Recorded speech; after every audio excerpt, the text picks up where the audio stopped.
Excuse me, Mr. Filby.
I say it's outright rude of the man. He's merely being detained, that's all. Oh. This is such a confounded waste of time. If he's not coming, I have any number of more important things to do.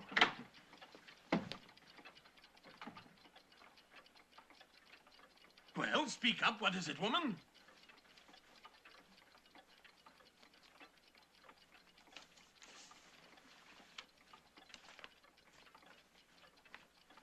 Well, are we or are we not invited for dinner? Apparently we are. How long has he been gone? Well, I can't rightly say, sir. Several days. I've hardly seen him for some time. And he never leaves the laboratory. Only comes in and picks at his food. But he did tell me about dinner tonight, sir, and left those instructions. Thank you, Mrs. Watchett. Well, what does it say, Filby? What's wrong? Oh, nothing really. George merely says that if he's not here by 8 o'clock, then we're to begin without him. Oh. Walter, what time is it? Dinner is served, gentlemen. The first sensible thing I've heard all evening. This is peculiar. He's usually most prompt, precise, and punctual. Oh, he's making fools of us by inviting us here and then not showing up. It's not the behavior of a gentleman. To say nothing of the waste of time. Huh? Yes, to say nothing of the waste of time. There's one thing I like about old George. He's got the best cellar in the south of England. And Mrs. Watchett is the finest cook in the world. Yes, I think I'll drink to that.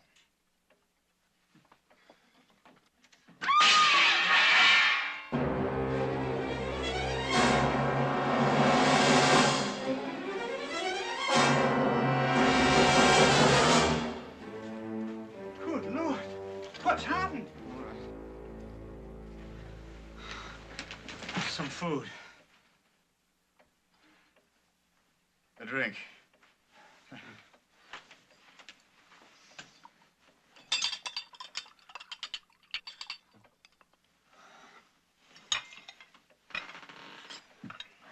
I didn't recognize. Mrs. Watchett.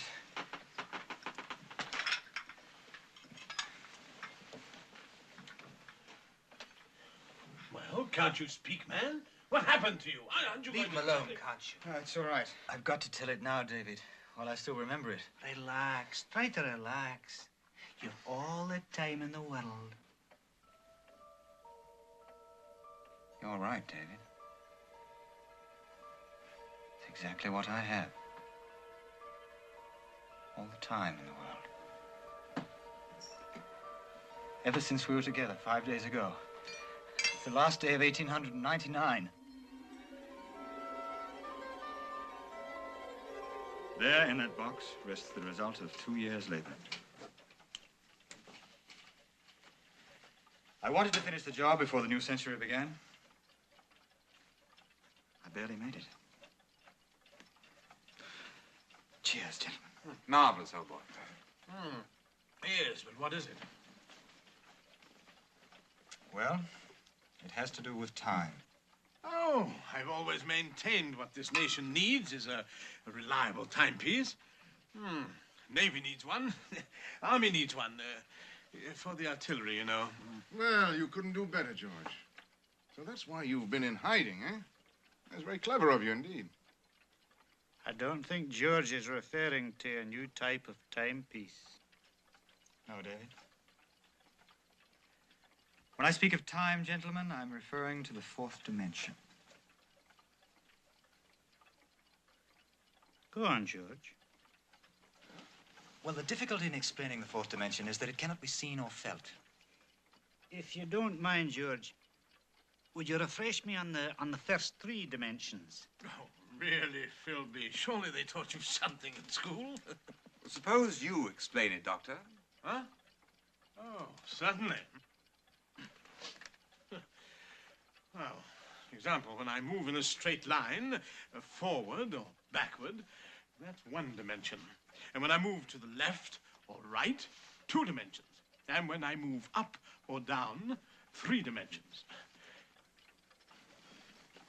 For instance, that box. Well, that box has three dimensions: length, breadth, and height. Yes, but what is the fourth dimension? Oh, well, that's it.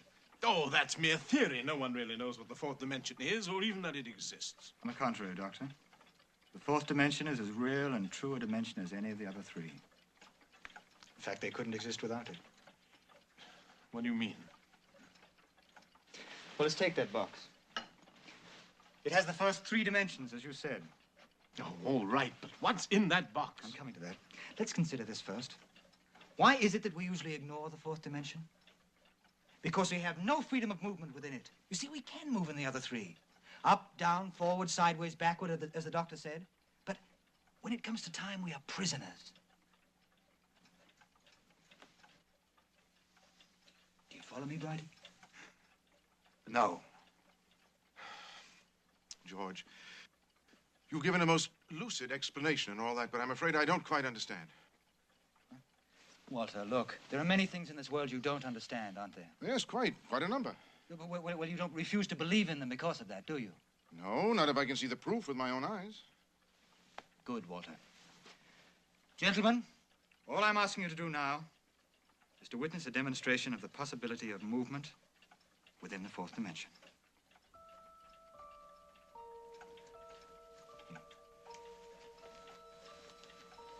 Doctor, could I have your help? Oh, certainly, certainly.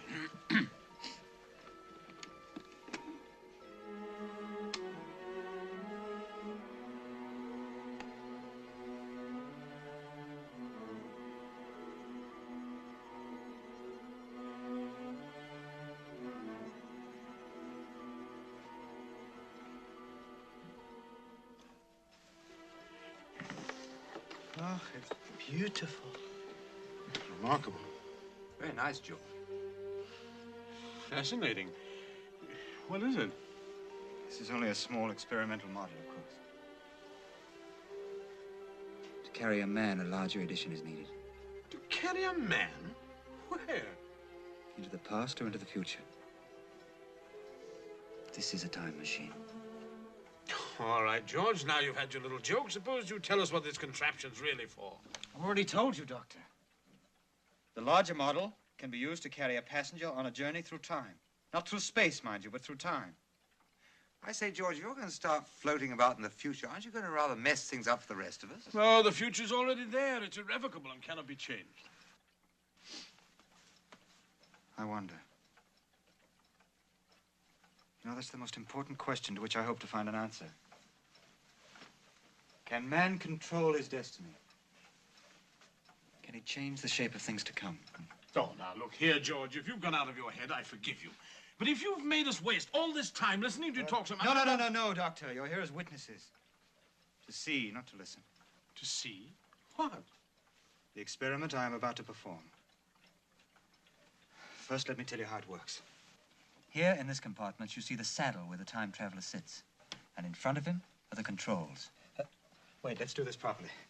You can spare a cigar, I trust, Doctor? Now, let us imagine that this cigar is the time traveler. Now, in front of him is the lever which controls movement. Forward pressure sends the machine into the future. Backward pressure into the past. And the harder the pressure, the faster the machine travels. Of course, our little experiment can be performed only once. If it succeeds, I lose my model forever. That's why I need witnesses. Go ahead, George.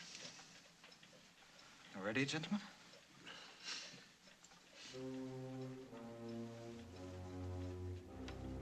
Doctor, if you could lend me your hand.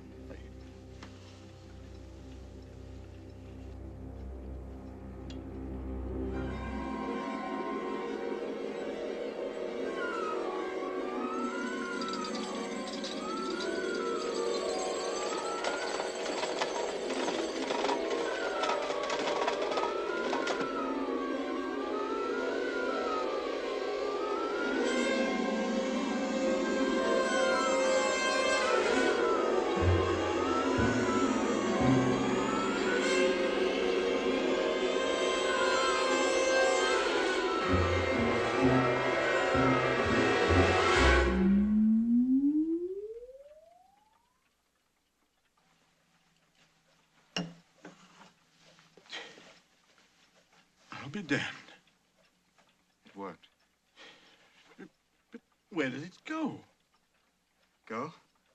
Nowhere in the usual sense. It's still here. But it's no longer in the present. Do you realize? It's traveling through time. To the future, to be exact. Do you really expect us to believe such a story? Will you just... Well, certainly. But you yourself just said that it hadn't really moved. That's correct. Well, then why can't we see it? Because we're in this room on the 31st of December, 1899, but the model we just saw is perhaps 100 years away by now.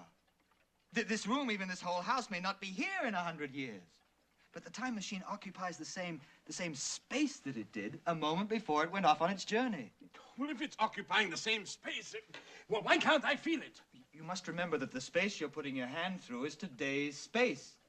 You can't put your hand into the space of tomorrow. Oh, the space is space. It doesn't change.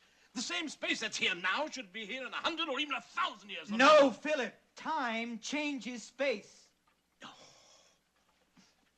Look, this flat ground we're standing on could have been at the bottom of the sea 1,000,000 years ago. And 1,000,000 years from now, it could be the interior of a huge mountain. All right. Suppose what you say is true. What do you expect us to do with such a contraption? Contraption? For my part, I intend taking a journey into the future. Or perhaps the doctor would volunteer to go. But look here, George. Supposing you do go off and get lost in the 50th century or something. How are you going to get back? That's a risk I'm prepared to take. Oh, now, look here, George. I don't know what you take us for, but we're not fools, you know? We're practical men, businessmen. No, George, the question I want to put to you is this. Even if you had invented a time machine or whatever you call it, what of it? What use would it be to anyone? Who would want to buy it? And how much would they be willing to pay for it? Yes, George. Have you thought of the commercial possibilities? No, I really haven't. George, there's a war on, you know, in South Africa. The Boers are putting up a pretty stiff fight. No, George, the country needs inventors like you. Now, I can put you in touch with the War Office if you wish.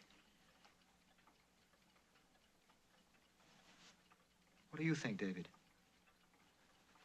Oh, I think Dr. Hilliard has a good point, George. Now we're becoming more sensible. I'll see to it first thing in the new year.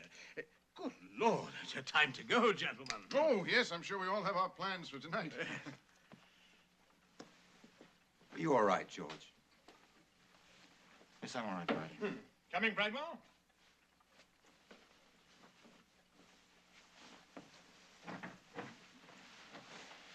Thank you for coming. Good night, George. Happy New Year, George. Happy New Century, George. Good night, Brady.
George.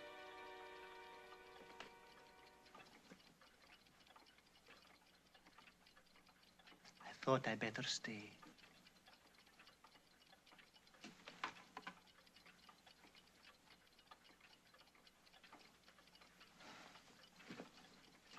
Well, you shouldn't have troubled yourself, David. I'm all right. No, you're not. You've been behaving oddly for over a month now.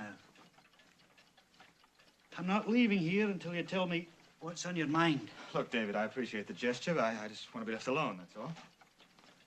You've changed, George. Enormously. I'm sorry. Will you answer me one question, honestly? Yes, I'll try. Why this preoccupation with time? Why not? Don't go simple on me, George. All right, if you want to know the truth, I don't much care for the time I was born into. It seems people aren't dying fast enough these days. They call upon science to invent new, more efficient weapons to depopulate the earth. And I agree with you. I agree, George. But here we are, and we have to make the best of it. You may have to. I don't. All right. Take your journey on your contraption. What would you become? A Greek? A Roman? One of the pharaohs? I prefer the future. You're not seriously saying you can't do it. David, you saw the experiment this afternoon, didn't you? I saw a toy machine vanish. Certainly, there are any number of ways of doing that trick. Any magician at the Hippodrome could probably do it. It wasn't a trick. Would you like to see the full-scale model? No, I would not. I have no desire to tempt the laws of Providence. And I don't think you should. It's not for man to trifle with. Oh, you're carrying on like Hillier and Kemp now. There is something to say about their common-sense attitude to life. George, I speak to you as a friend. More, as a brother. If that machine can do what you say it can, destroy it. Destroy it, George, before it destroys you. You must have plans for New Year's Eve, David. Don't let me keep you. Mary wasn't well. We thought we'd stay home with the baby. Why don't you come home with me? You haven't seen wee Jamie for a long time.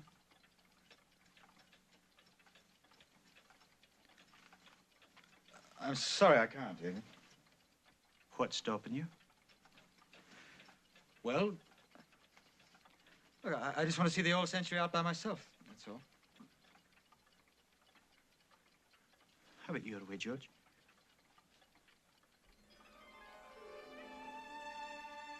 George? Will you promise you'll not go out of the house tonight?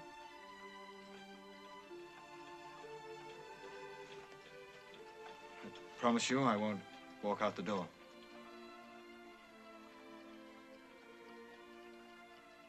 Davy, I'm sorry. Please don't think me unkind or unfriendly. Look, just come over to dinner next Friday, will you? Very well. Fine. Bring the others with you. As you say, George. Happy New Year.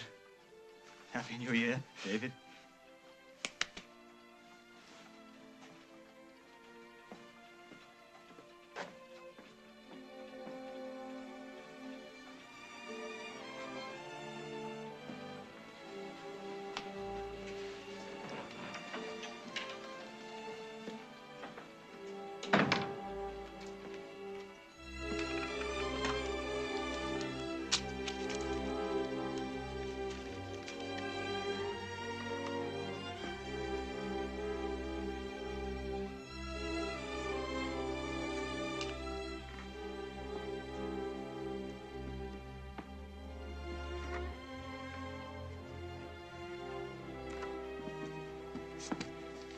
Having supper in tonight, sir? I don't think so, Mrs. Watchett. Why don't you take the evening off and celebrate? Well, thank you, sir, but if you're not needing me, I think I'll turn in early and get some sleep. If I can. Good night, sir. Good night. Oh, Mrs. Watchett, I've invited Mr. Filby and the others to dinner next Friday night. Oh, yes, sir? Happy New Year, Mrs. Watchett. Happy New Year, sir.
At first, I pushed the lever forward ever so slightly. And the laboratory grew faint around me.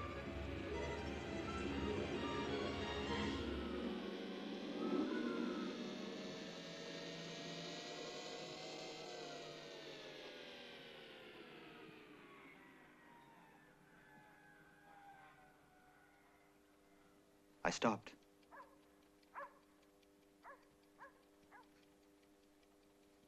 No change. Everything exactly as it had been before. But no, the clock said 6:31 when I started, and now it was 8:09. And the candle, shorter by inches.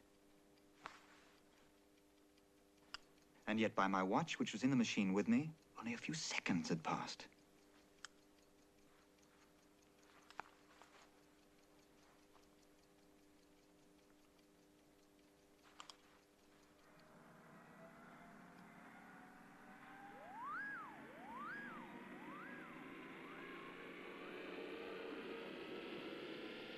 It was disconcerting to see the sun arc in less than a minute. To see a snail race by. My flowers flinging wide their petals to embrace the new day. And the hours speeding across the face of my sundial. And the flowers closing their eyes for the night. It was wonderful. Changes that normally took hours occurring in seconds.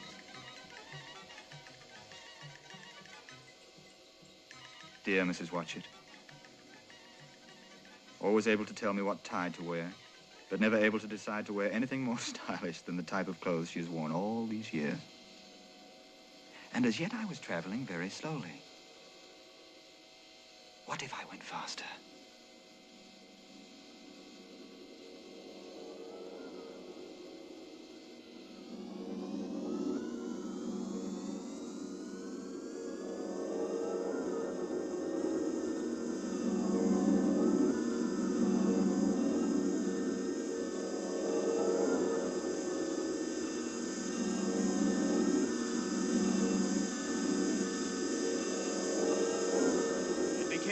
intoxicating. So I pushed the lever on toward even greater speed.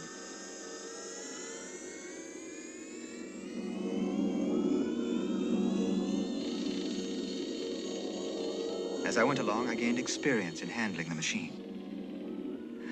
I found that I could stop for a day, an hour, or even for a second to observe. Then go ahead a year or two. Thus, I was able to see the changing world in a series of glimpses. Good heavens. That's a dress? This was intriguing. I wondered just how far women would permit this to go.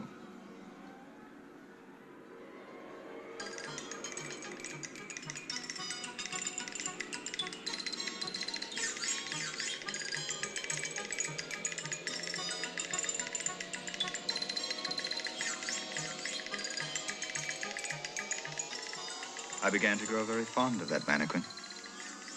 Maybe because, like me, she didn't age.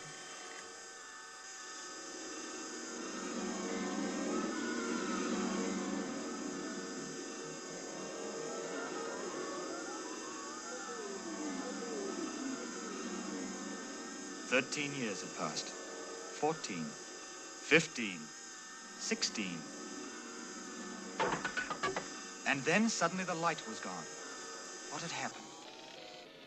In the year of 1917, I stopped.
Filby!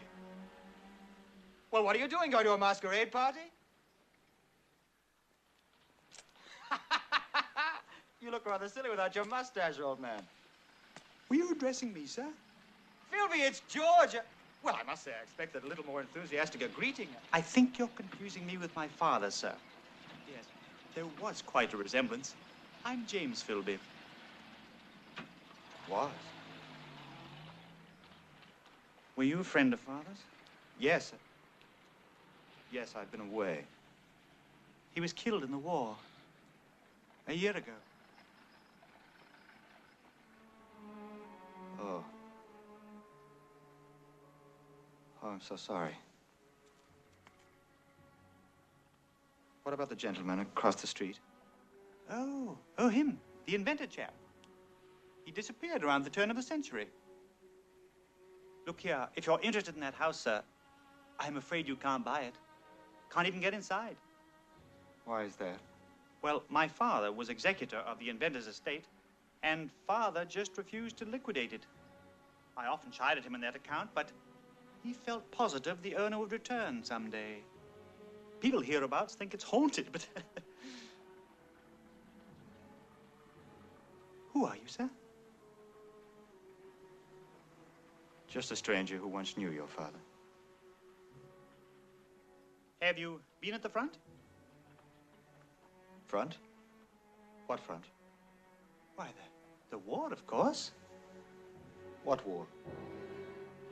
Good heavens. You mean you don't know we've been at war with Germany since 1914? I thought you'd just returned from France, perhaps. Or perhaps a cup of tea might make you feel better, sir. Won't you come in? No, thank you. Are you sure you're all right, sir? Yes, I'm quite all right. Then, goodbye, sir. Goodbye, Jamie.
Suddenly, in 1940, I began to be buffeted from side to side. My first thought was that the machine had a mechanical defect or a part had worn out.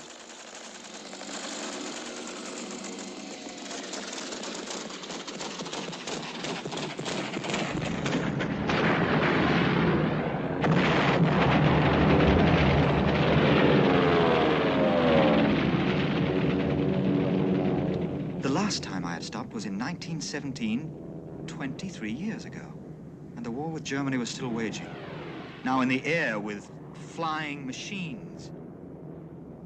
Then I realized the truth of the matter. This was a new war. I decided to push on into time and see the outcome of this.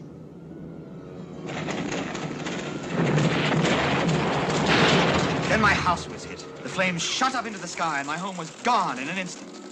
And I found myself in the open air.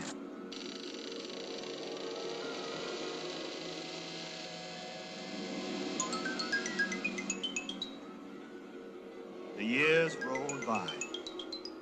Everything unfamiliar.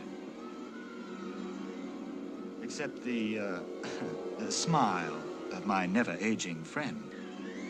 But what was this? Weird sounds all around me. What could it be? My curiosity compelled me to stop.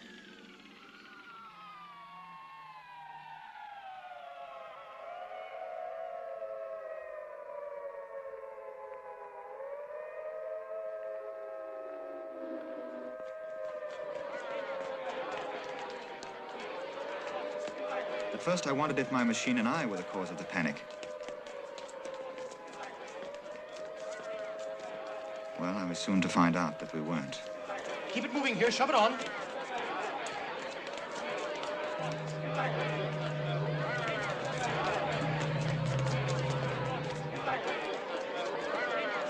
Come on, into the shelter.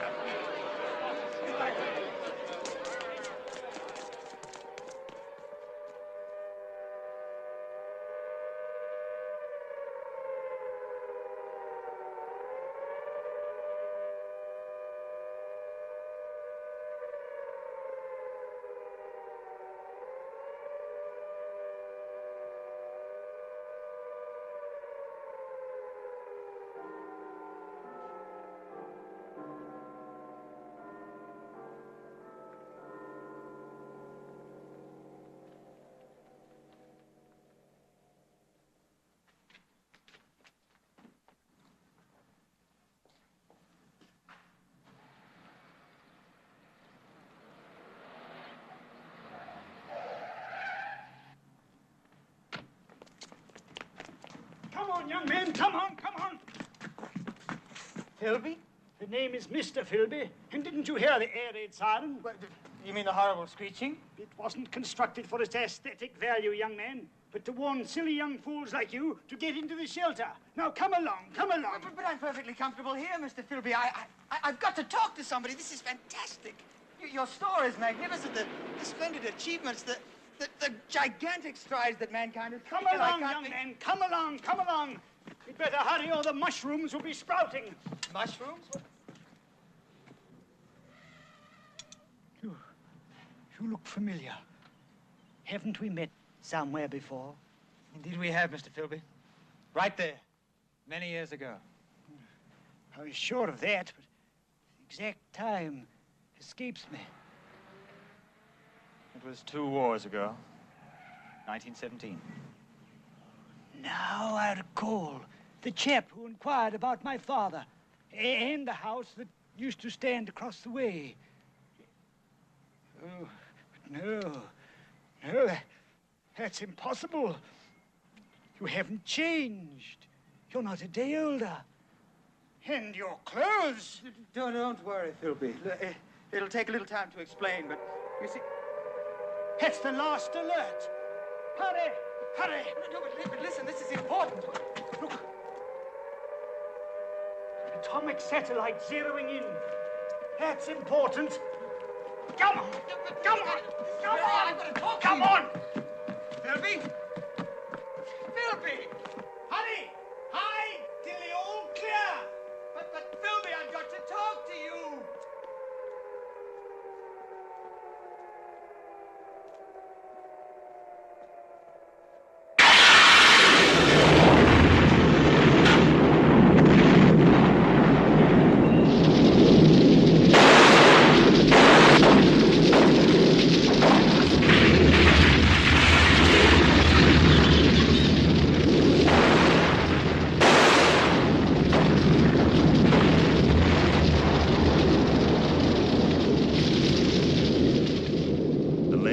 Centuries gone in an instant.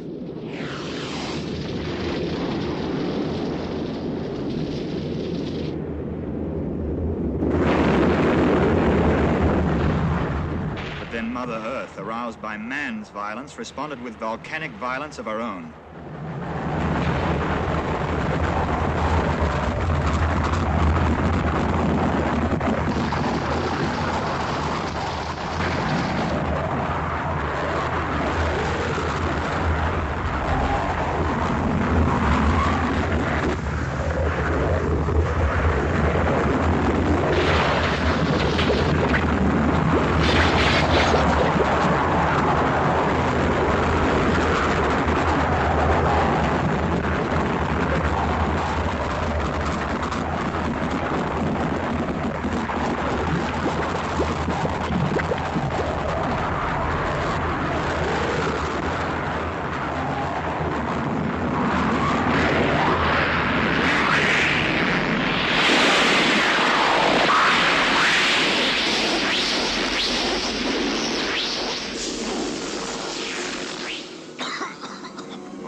roasted alive and encased in stone forever.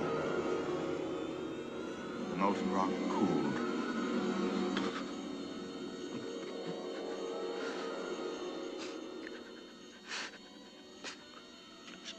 I prayed, wondering how many centuries, how many eons must pass before the wind and rain could wear away the mountain that enclosed me.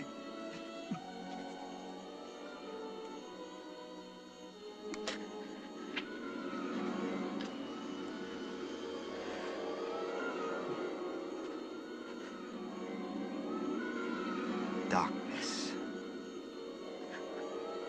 Darkness for centuries. I wondered if there was still war being waged on the ground above me. If man would still exist on Earth when I saw the sun again. The centuries rolled by.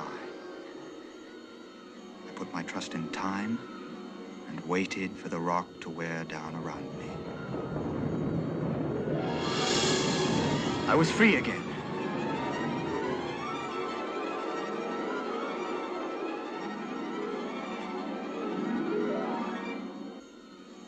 Thousands of centuries had passed, but the Earth had stayed green. There was no winter, no wars. Had man finally learned to control both the elements and himself? I had to stop and find out.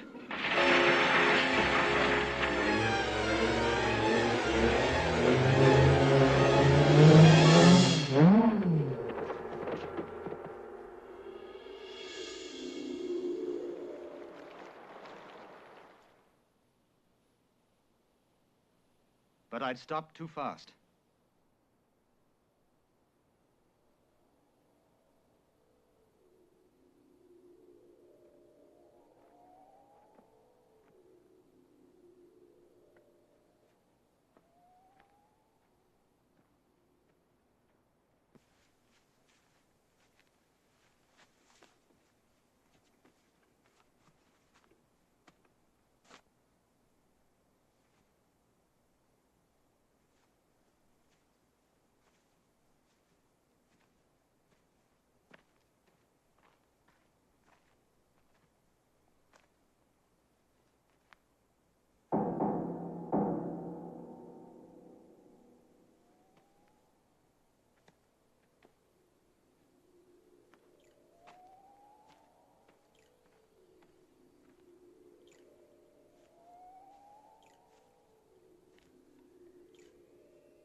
Magnificent. Flowers, beautiful flowers everywhere. Natural splendor beyond compare.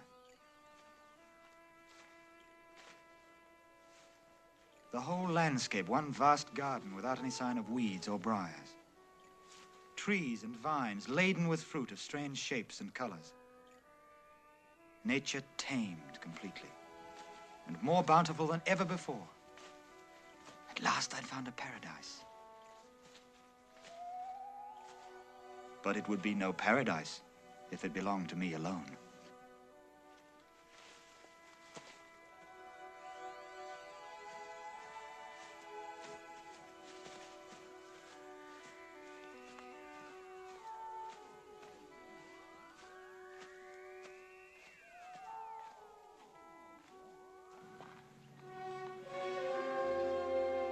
Unrepaired for centuries, maybe unlived in for as long.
Anybody here?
So this is man's future, to bask in the sunlight, bathe in the clear streams, and eat the fruits of the earth with all knowledge of work and hardship forgotten. Well, and why not?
You all right?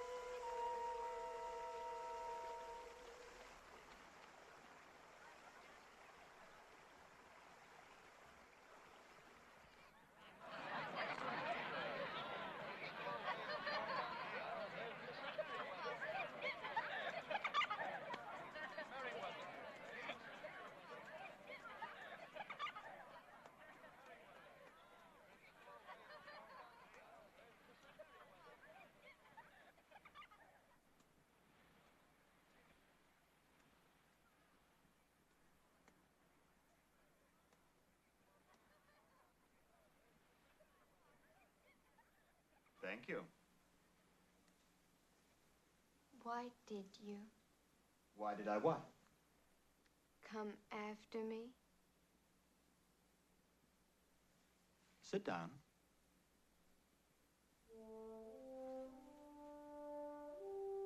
I did it to save your life.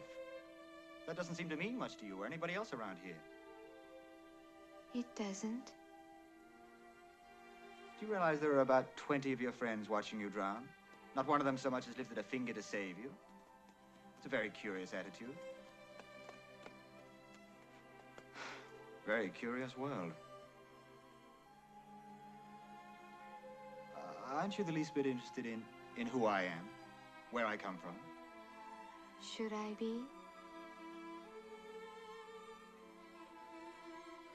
I think perhaps you better take me to somebody a little older. Somebody I can talk to. There is no one older. You mean nobody ages in this land of yours?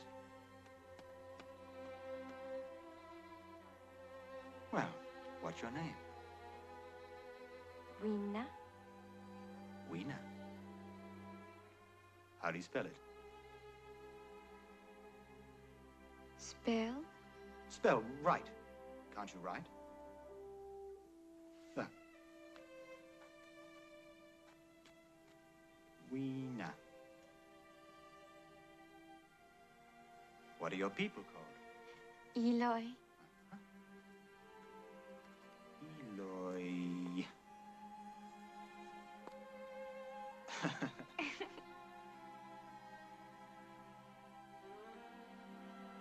Come, we must go now. Oh, why? What's wrong? It's getting dark. What?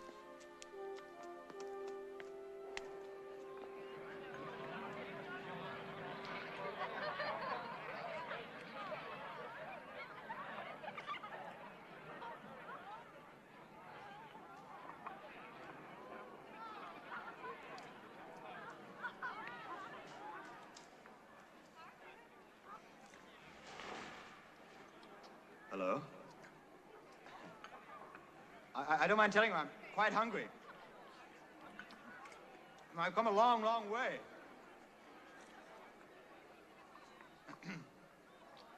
You know, in my time, a berry that size would have been big news all over the civilized world.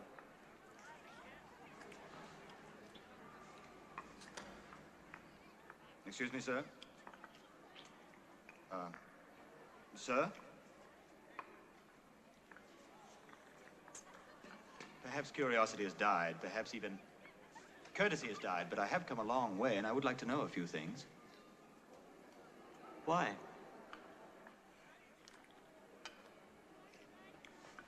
Well, because I shall return to my time, and my people will ask me questions. Oh, such as, well, what kind of government rules your world? We have no government. Well, you must have a body of men who pass and enforce laws. Laws? There are no laws. Where do you get your food and clothing? Doesn't anybody work? No. Well, where does all that come from? It grows. It always grows. Yes, I know, but it must be cultivated and planted and nurtured. Well, unless you... Well, you mean you have an economy so well developed that you can spend all your time studying and experimenting, is that right? You ask many questions. Well, that is the only way that man has learned and developed. I wish to learn. I want to learn about you, about your civilization.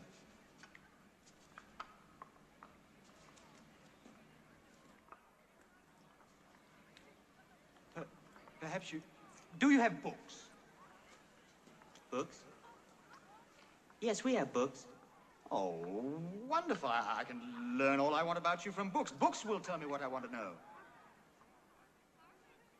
Well, could I see the books?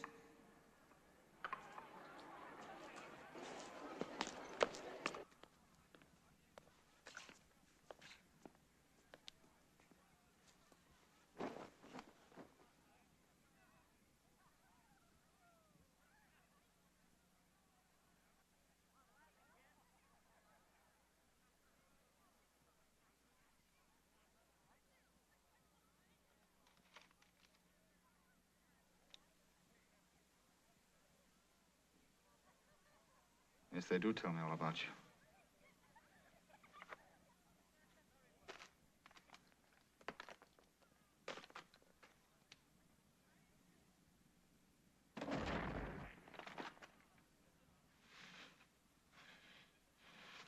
What have you done? Thousands of years of building and rebuilding, creating and recreating so you can let it crumble to dust. 1,000,000 years. The sensitive men dying for their dreams. For what? So you can swim and dance and play.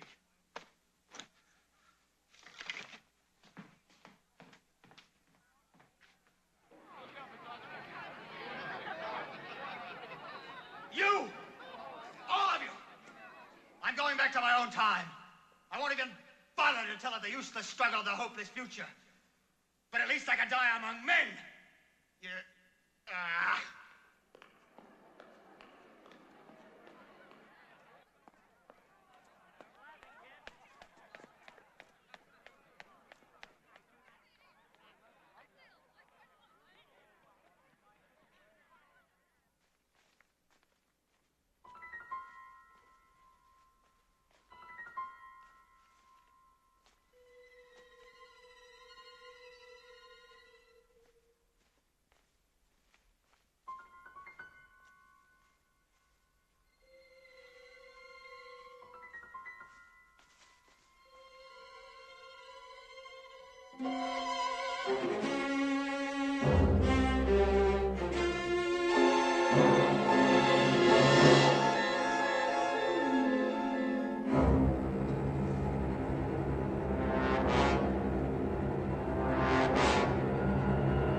What are you doing? I heard you pounding.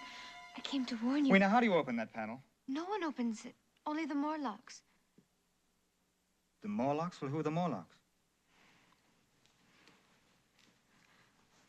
They give us the food we eat and the clothes we wear. We must obey their command. Why have they taken my machine? Weena, you've got to tell me. But it is night. We mustn't be out in the dark. Only little children are frightened by the dark. And you are a little child, aren't you? Well, don't be frightened. I'll light a fire. Please, let us go. Weena, I can't. My machine is inside there. I've got to wait here till morning and find some way of getting it out. No, you mustn't. Come on. Help me gather some wood. Come on.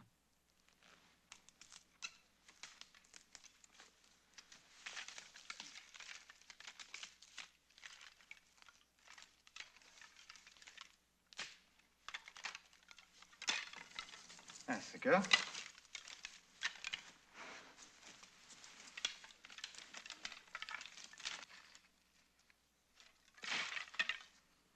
Where are you from? Well, as a matter of fact, I'm from right here. That's where my house used to be. Many thousands of years ago. You see there? From there up to those panels was my laboratory. And then beyond the panels was where my garden used to be. And right there, that was my library, where I once sat talking with friends about the time machine.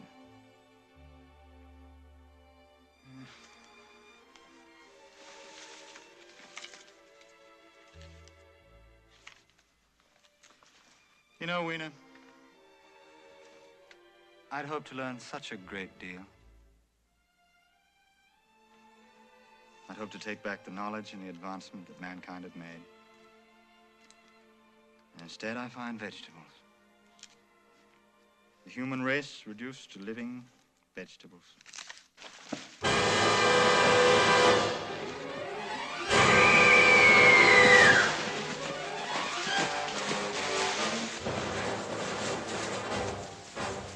They're gone. Are you all right? That was a Morlock, was it? Yes. Well, don't you worry. The fire seems to keep them away.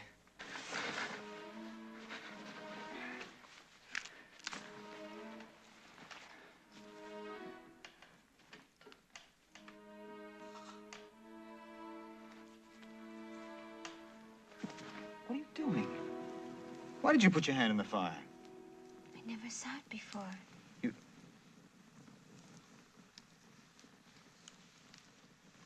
No knowledge of fire? No books, no. I'm terribly sorry. I'm sorry I was angry with your people. I had no right to be. No more than if I'd visited the island of Bali in my own time.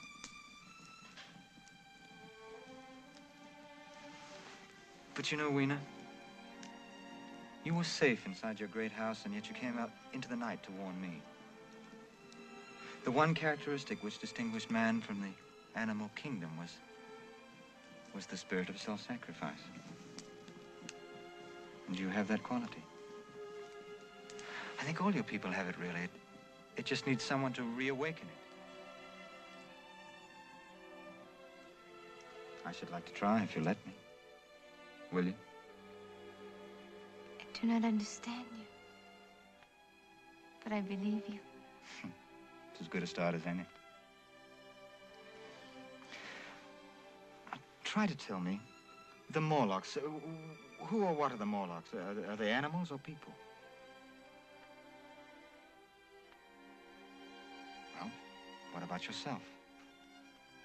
The past. Don't your people ever speak of the past? There's no past. Well, do they ever wonder about the future? There's no future.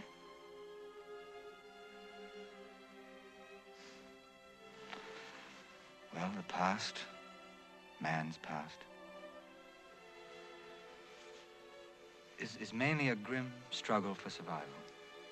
But there have been moments when a few voices have spoken up. And these rare moments have made the history of man's past, a glorious thing. I refuse to believe it's dead and gone. We've had our dark ages before, and this is just another one of them. All it needs is for someone to show you the way out. I'm only a tinkering mechanic, but I'm sure there must be this hidden spark in one of your people. If only I can kindle that spark, my coming here will have some meaning.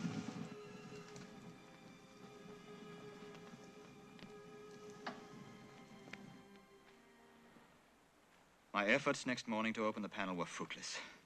I had to find another way to retrieve my machine.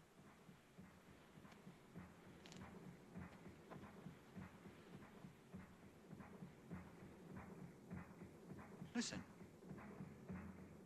Weena, you hear that? Yes. Machines? No, Morlocks. Wait, you mean those animals run machines? They are Morlocks. But have you ever seen the machines? No, only heard of them. Well, who told you? The rings. What sort of rings? Rings that talk. Could you show me these talking rings?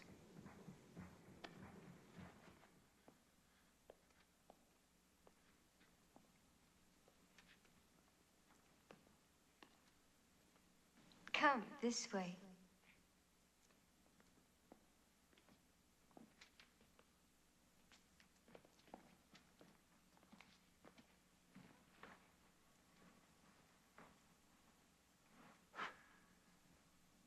These are the talking rings? Yes. They speak. Of what? Things no one here understands. Make it talk.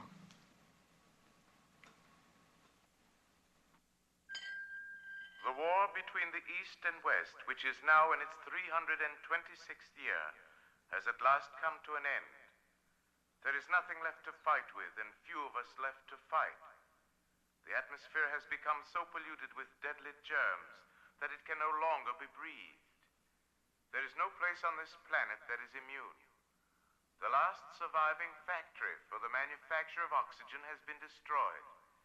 Stockpiles are rapidly diminishing, and when they are gone, we must die.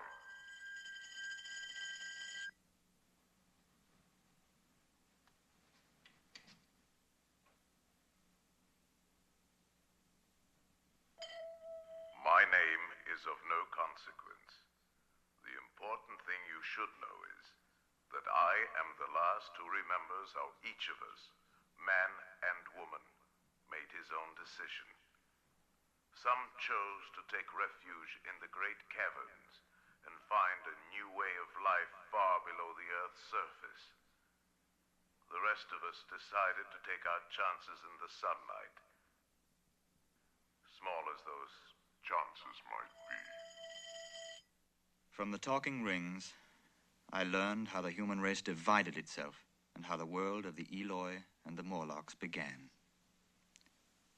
By some awful quirk of fate, the Morlocks had become the masters and the Eloi their servants. The Morlocks maintained them and bred them like cattle, only to take them below when they reached maturity, which explained why there were no older people among them. Now I knew I must go below. It was the only means of finding a way up into the Sphinx to reach my machine and find out what happened to the little people when they did go below. Don't go.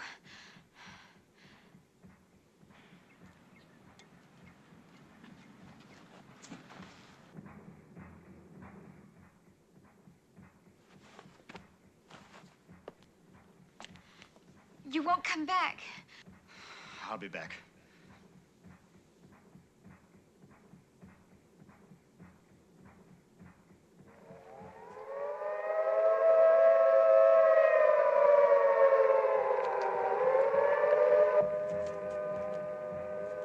Weena? What? Weena!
What's happening?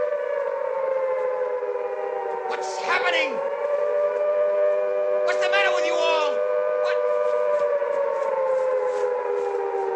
Weena! Weena!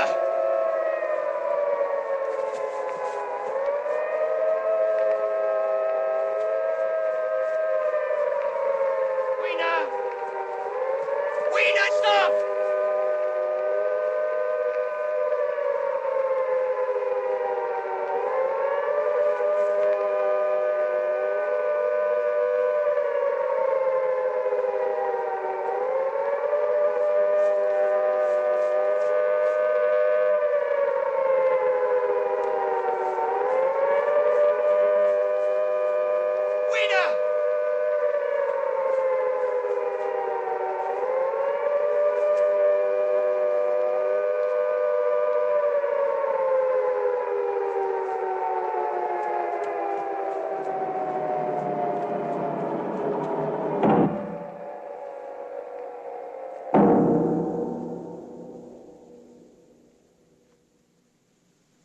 Stop! Well, what happens to them?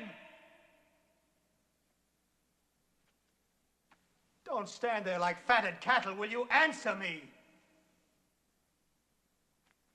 What is wrong? There is nothing wrong. It is all clear. What do you mean, all clear?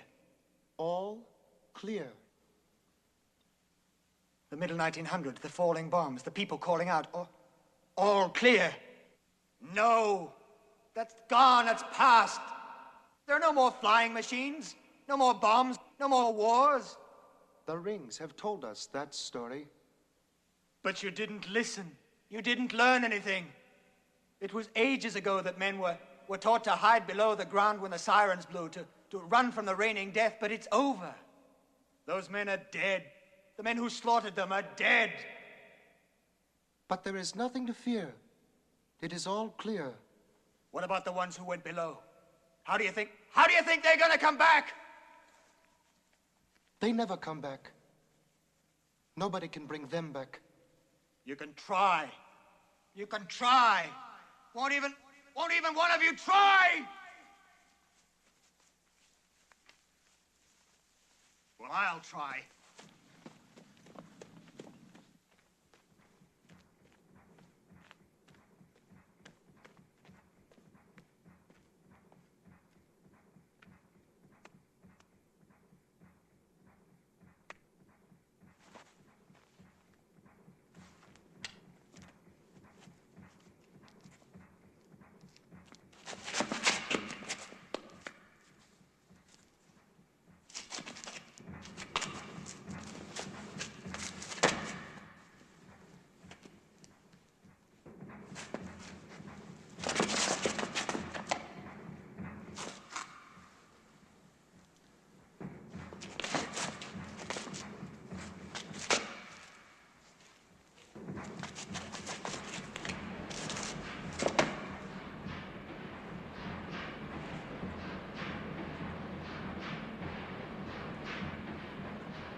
This was the destiny of the Eloi.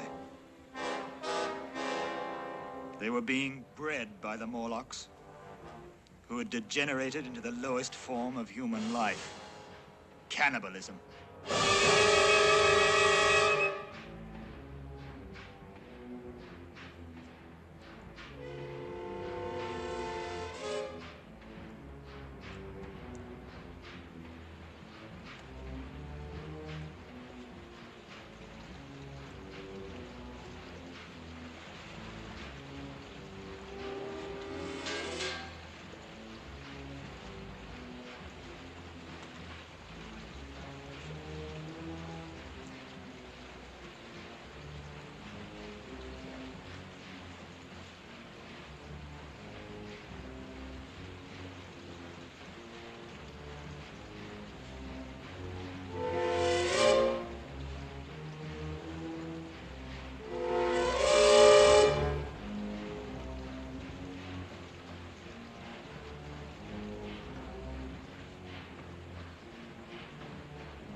Wake up. Come to your senses, all of you.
Give me something to throw. That's my last match.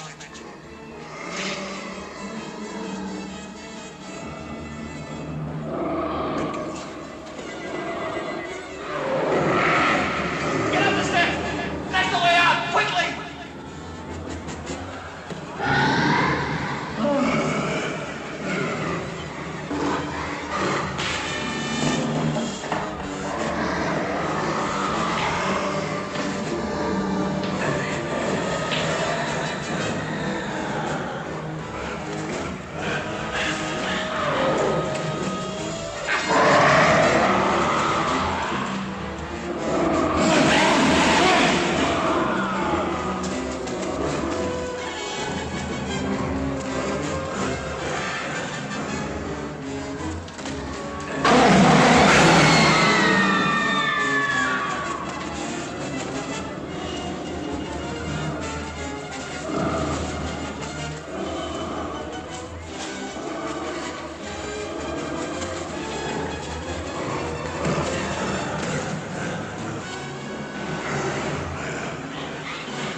Another night was coming, but this night, no Eloy needed to fear.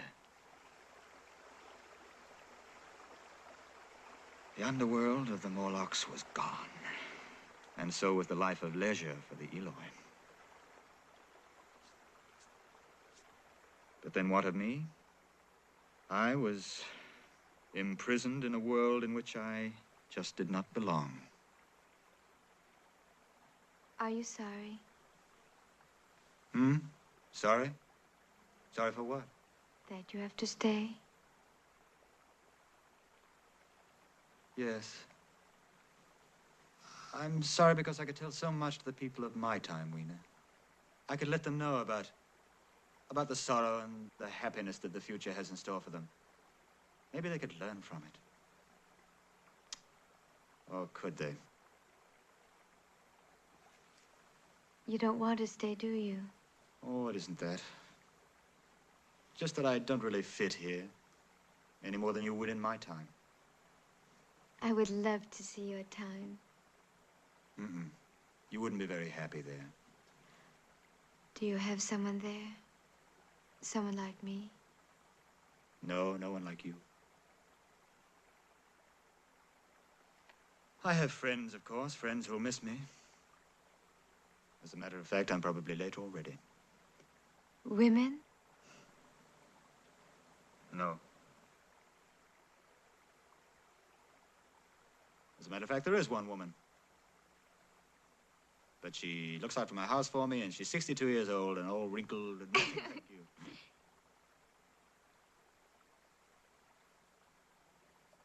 How do they wear their hair? Who? The women of your time. Up. Up? Up how? Oh, I don't know. Kind of up like that. Show me.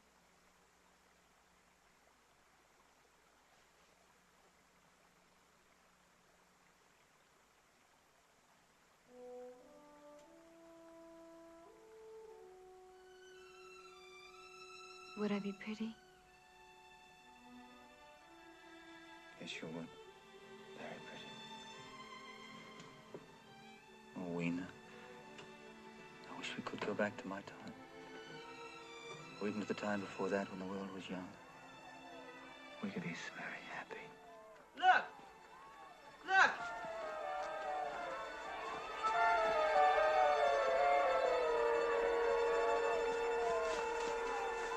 Look!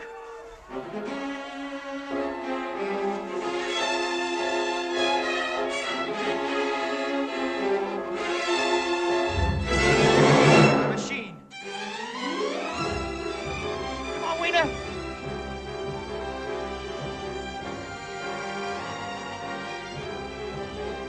Weena!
I was going the wrong way.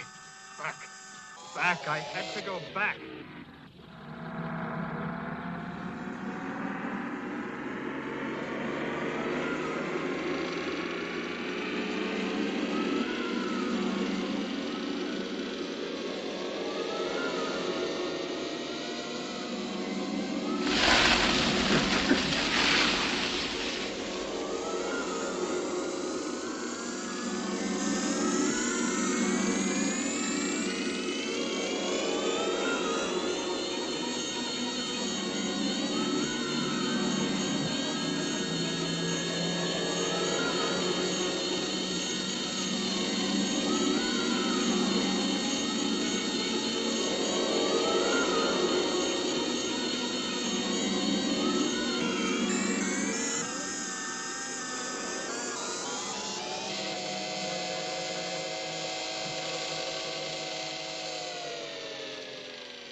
it's the most ridiculous story I've ever heard. Absolutely preposterous. Well, there's one thing I'll say for old George. You always could tell a good yarn. You're a truly great inventor, George. I think you ought to retire, sir. Truthfully, George, where have you been the past week? Now, you shouldn't ask such questions, Walter. It's not hard for a man to lose a little week now and again. I can understand your doubt, my friends. Take it as a lie if you wish. I scarcely believe it myself now that I'm back.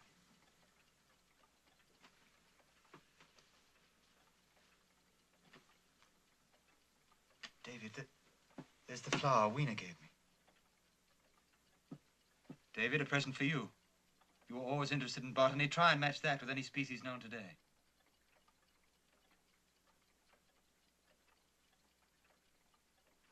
I don't think I can. Well, time to go, Bridewell. All right. Yes, it is getting late. Good night, George. All right, good night, George.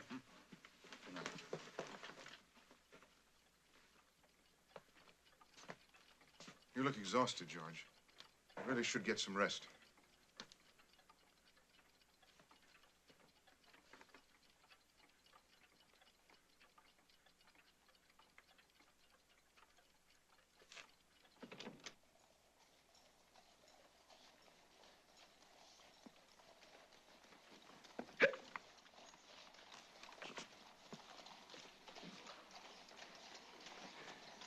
Good night, George.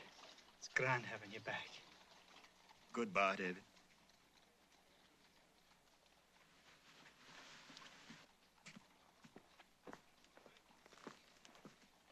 Thanks for being such a good friend, David. Always.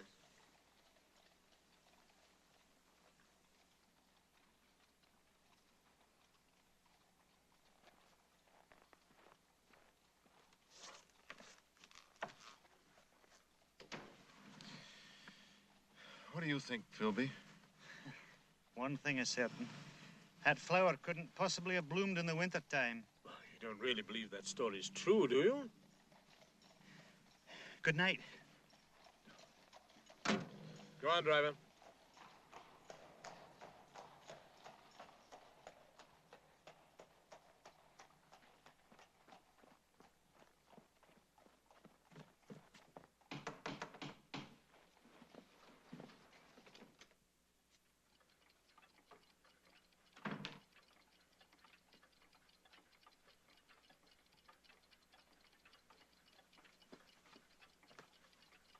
George?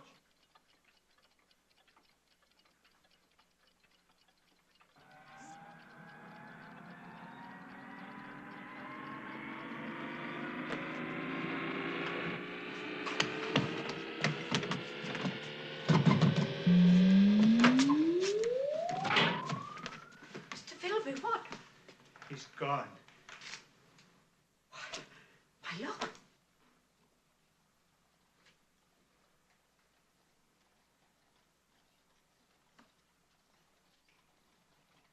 I think I understand. You see the imprint?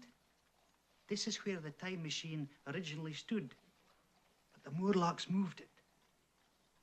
They dragged it across the lawn, right into the Sphinx, right there.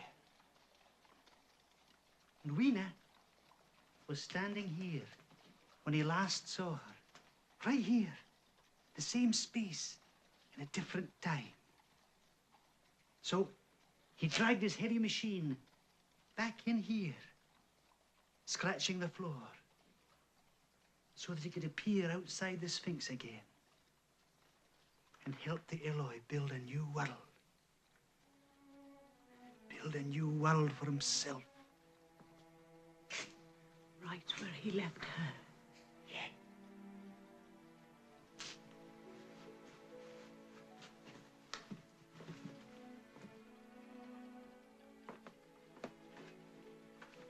It's not like George to return empty-handed, to try to rebuild a civilization without a plan. He must have taken something with him. Nothing.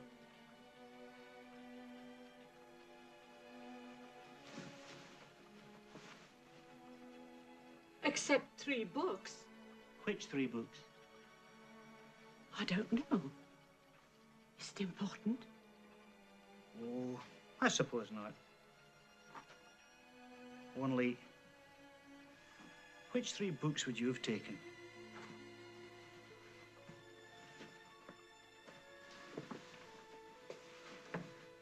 Mr. Filby, do you think he'll ever return? One cannot choose but wonder. You see, he has all the time in the world.